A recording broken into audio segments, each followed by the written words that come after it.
예, 당신께 맞춥니다. 안청 출신 김학용 의원입니다. 우리 한민구 장관님이야 국정감사 준비에 노고가 많으셨습니다. 장관님 국방의 의무를 다하는 데 있어서 이 부모들이 가장 걱정하는 것이 내 자식들이 안전하게 군대 갔다 오는 거 그거 아니겠습니까? 예, 안전이 대단히 중요한데 이 안전과 관련해서 몇 가지 제가 지금 의문 나는 거 말씀을 좀 드리도록 하겠습니다. 제가 여기 지금 운동화를 이렇게 4가지를 가지고 나왔는데요. 이 운동화가 우리 국군 장병들이 신는 그 운동화고 신병들에게 지급이 되는 겁니다. 이 4가지 종류가 한 15만 5천 켤레 정도 현재 지금 우리 장병들에게 지급이 돼 있는데 제가 1년 전에 국방부 홈페이지를 보니까 군수품 개선 제안에 안전한 국방부 운동화로 만들어주세요 이렇게 김양수라는 분이 저 게시판에 올렸고 또 답변을 봤더니 이 PVC 재질을 대체할 수 있는 무독성 친환경 재질 적용을 검토하여 추진하도록 하겠습니다. 또 그리고 검사 유해물질 안전기준 검사를 필수적으로 시행하도록 명시하여 인체에 유해하지 않은 제품만 납품할 수 있도록 하였음을 말씀드립니다. 이렇게 답변까지 했는데 그래서 제가 혹시 몰라가지고 그 운동화 9가지 종류를 갖다가 전체 PT라는 그런 시험 연구원에다가 제가 조사를 시켜봤더니 시험을 해봤더니 이 4군데 이 빠찌심이라는 게 뭐냐면 이 뒤에 좀 딱딱하게 하기 위해서 이렇게 대주는 겁니다. 이런 건데 이 4가지에서 납과 포탈레이트라는 그런 중금속이 발견이 됐는데 제가 알아봤더니 아동에 대한 기준은 있는데 이 성인에 대한 기준이 없습니다. 그래서 아동을 기준으로 해가지고서 제가 조사만 해봐도 당연히 어른들이니까 더 아마 영향이 클 수도 있을 테죠. 납은 최대 17배, 푸탈레이트계 DHP는 최대 46배, 카드뮴이 최대 2배가 이렇게 검출이 됐습니다. 왜 이 말씀을 드리냐면 이게 유럽연합에서는 특히 푸탈레이트라는 것은 원래 이게 건강에 안 좋은 거기 때문에 아예 금지 물질로 지정해 있더라고요. 그런데 이렇게 우리 군장병들이 이용하는 그런 운동화에 이런 유해 물질이 나오고 실질적으로 1년 전에 이렇게 지적을 해서 공군에서는 이걸 바꿨더라고요. 인체에 유해하지 않은 재질로 공군은 이미 시정 조치를 했는데 나머지 장병들에 대해서는 개선을 안 하고 있습니다. 어떻게 생각하십니까?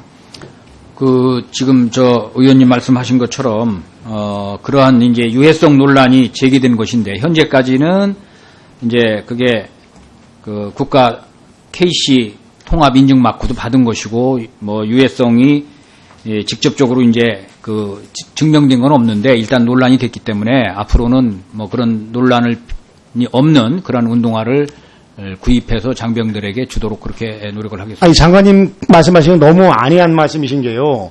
이미 1년 전에 이게 문제점이 있어가지고 시정하겠다고 해놨는데 1년이 지나도록 지금 시정을 안 했는데 그렇게 느슨하게 말씀하시면 그건 안 되죠.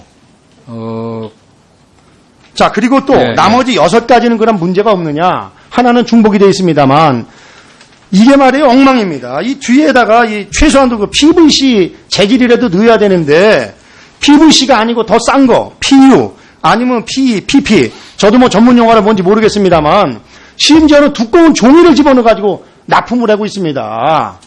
이런 거 제대로다가 검사를 하고 기준을 명확히 해주셔야지. 저는 이건 좀 아니라고 생각이 됩니다. 얼마 전에도 우레탄 트럭에서 발견된 게 똑같은 종류거든요. 그래서 지금 전국적으로 다시 지금 결체를 하지 않습니까? 이 부분 이번 기회에 좀 피복 장구류에 대해서 전반적으로 재검토를 해서 안전에 문제가 있는지 좀 확실하게 확인을 하시고 문제가 있다면은 바로 좀 개선 조치를 해주시기를 바랍니다. 예. 그래서 제가 아까 말씀드린 거는 민간 등산화도 사용하고 국가가 인증한 그런 제품이라서 그렇게 말씀을 드렸던 것인데 향후 운동화 구매 요구서에 그런 친환경 소재를 반영한 것으로 이렇게 바꿔서 구매하도록 이렇게 하겠습니다. 네, 그렇게 좀 해주시고요. 네. 두 번째 안전과 관련해서는 지난번에 경주에서 5.8 지진이 나가지고 제가 살고 있는 안성 아파트까지 흔들려가지고 국민들이 불안해하는 건 이거 말씀이 어떨는지 모르지만 아마 핵무기나 미사일보다도 지금 지진을 더 무서워하고 있습니다. 국민들이. 그런데 제가 이 파악을 해봤더니 지진과 관련된 자료를 받아보려고 했더니 자료가 군에서 만들어 놓질 않았는지 간단한 자료 요구를 했는데 13일이 걸려서 왔어요. 아니 그 간단한 지진 관련 자료도 13일 만에 오면 지진이 나면 이거 대처가 되겠습니까? 하나를 보면 열을 한다고. 그래서 이 지진에 관해서 제가 살펴봤더니 내진 설계 대상 1605동 중에서 기적용된 것이 4762동으로 나타나가지고 한 45%가 지금 그 지진과 관련돼서 내진 설계가 돼 있고 55%가 안 돼 있어서 물론 뭐 이건 예산상의 문제 때문인 걸로 알고 있습니다만은 제가 왜 이 말씀을 드리냐면은 지진이 나가지고 저 민간인이 피해를 입으면은 구조활동을 나가야 될 군이 피해를 입으면은 그럼 누가 구조활동을 나가냐. 그래서 이 부분에 대해서는 다른 어떤 것보다도 군 시설에 대해서는 빨리 좀 이 내진 설계를 해 주십사 하는 그런 말씀을 드립니다. 예, 알겠습니다. 자, 세 번째 제가 안전과 관련해서 말씀드리겠습니다. 지금 이게 제가 지난번에도 잠깐 말씀을 드렸습니다만 이 군 의무병제도요. 이거 정말 심각합니다. 제가 상황을 좀 봤더니 전체 군의관 2,484명 가운데 장기 군의관은 135명, 5%에 불과합니다. 나머지 95%에 달하는 2,349명이 3년 미만의 단기 군의관입니다. 아무래도 당연히 숙련되지 못했으니까 뭐 좀 실수가 있을 수가 있겠죠. 또 그리고 국방부가 이런 문제점을 인식하고서 전문 계약직 의사를 당초 180명 도입하기로 했는데 2014년 39명이었었는데 지금은 오히려 이게 2명이 줄어가지고 37명으로 줄어들었습니다. 이 야심차게 개선하겠다 그랬는데 오히려 줄어들었고 이마저도 35명은 수도병원에 집중되어 있고 나머지 2명만 지방병원에 있습니다. 자, 이러다 보니까 어떤 문제가 있냐. 이 장병들이 아프면은요, 군병원을 안 가요. 그러다 보니까 민간병원으로 다 가다 보니까 어떤 문제점이 있냐. 군이 매년 건강보험공단에 부담하고 있는 예산이 2013년에 368억 원, 2014년에는 436억 원, 2015년에는 514억으로 증가되고 있습니다. 또 그리고 또 한 가지, 뭐 간호사 비율도 중원 목표의 절반 수준으로 되어 있고요. 또 제가 가장 지금 걱정하는 부분이 의무병 문제입니다. 이 의무병이 전체 의무병 8,381명 중에서 간호사 면허증이나 간호조무사 자격 소지자가 4%밖에 안 되고 있습니다. 그러다 보니까 당연히 이게 심지어는 이런 경우가 있더라고요. 제가 아는 걸 하나 조사해봤더니 한 국군병원에서 정형외과 의무병으로 복무를 했던 박모 씨가 왜 의무병으로 갔냐면 대학에서 물리치료학을 전공했다는 이유로다가 매일 수술방에서 그 보조 역할을 하고 심지어는 전신마취제까지 투여를 하는 경우도 있다고 합니다. 그래서 이러다가 보니까 지금 얼마 전에도 나타난 것처럼 군병원에서 조영제 대신에 에탄올을 주사해가지고 병사 파리마비된 것 같은 이런 황당한 의료사고가 나타나고 있거든요. 그래서 저는 이 문제에 대해서는 이 의료 시스템에 대해서는 전반적으로 좀 재검토를 해야 된다. 그래서 이 병원이 그야말로다가 군인들부터 신뢰를 받는 그런 병원이 돼야지. 아니 군에 근무하는 장교들, 하사관들, 병들도 안 가는 병원을 도대체 누가 갑니까? 저는 이거는 문제라고 생각이 됩니다. 그래서 이런 문제가 쉽지는 않습니다.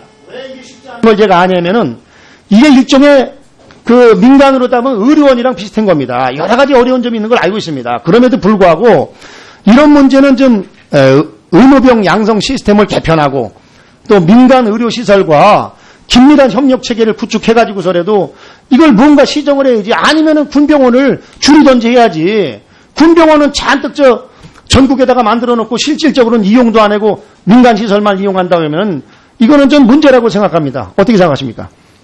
예, 기본적으로 문제 제기에 동의한다는 말씀을 드리고요. 다만 첫 번째 장기군의관 문제는 우리가 옛날부터 고민해오던 문제라서 그 문제를 해결하기 위해서 육해공군 사관학교 또 간호사관학교 나온 장교들을 매년 20명씩 의탁교육을 시켜서 장기 복무 군의관으로 확보하고 있습니다. 오히려 줄어들었다니까요. 그것이 이제 조금 가면은 그 전체적인 군의관 중에서 장기 복무 군의관이 그 포션이 좀 늘어날 것이다 이렇게 말씀을 드리고 더 노력을 하겠습니다라는 답변을 드리고요.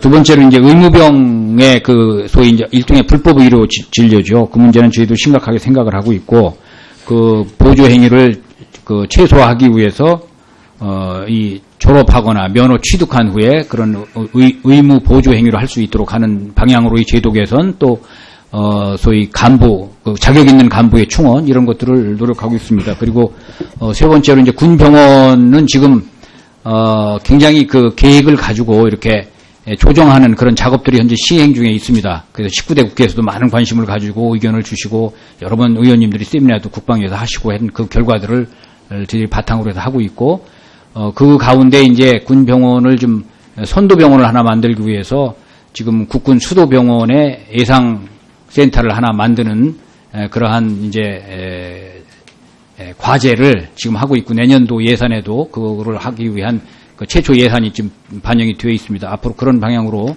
저희도 노력할 것이고 의원님들께서 적극 지도해 주시길 바랍니다. 예. 네, 김학용 의원님 수고하셨습니다. 다음은 존경하는 김진표 의원님 질의해 주시기 바랍니다.